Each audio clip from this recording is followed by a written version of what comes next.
Hey guys, this is Jules with True Crime Reactions. This one's going to be real quick and faceless because I was just going through the case summary itself. It is 13 pages on the Idaho Case of Interest website, and it is where they basically put in every piece of paper, every document, every motion, every file, everything that is associated with this case, regardless of if it is public access and redacted or not. Now, what we see, the clickable PDFs that we talk about on here, those are the ones that are public access where they've been redacted enough for us to be able to see them ourselves. But there is a lot of paperwork that gets added to the case file that we do not physically get to see. And I have gone on here a couple of times to do comparisons to what we have access to versus what they do show listed on this case summary that we do not have access to. And I honestly didn't notice this before. And I don't know how I didn't notice this. So I was going through, like I stated, this case summary page. And whenever you get down to the bottom of page 2, you can see where on the 3rd of January, a victim's rights notification form for DM, which we know to be Dylan Mortensen, was placed into the case file. Now, I find this interesting for quite a few reasons, and you're going to see why here in a minute, but one of the main reasons is because this is after Brian's arrest.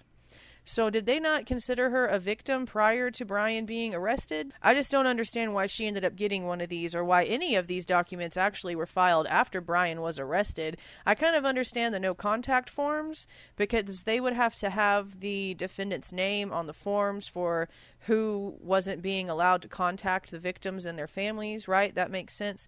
But the victims' notification forms themselves, I'm not quite understanding why those are dated after the arrest, but let's go ahead and go through some of these right here.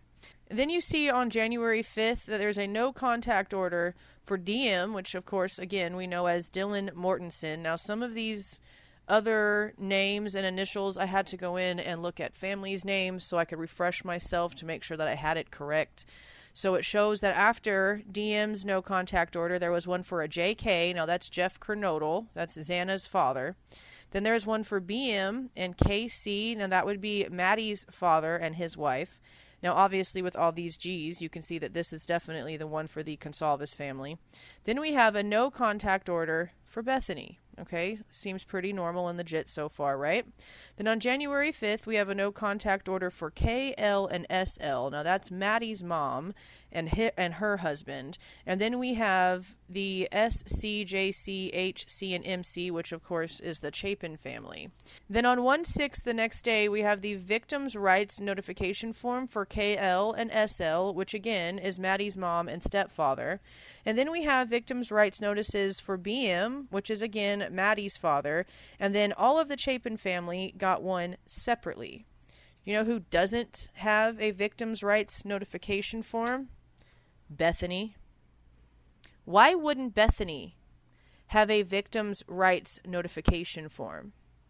And why is the defense claiming that Bethany has information that is considered exculpatory to the defendant while she's not getting a victim's rights notification form?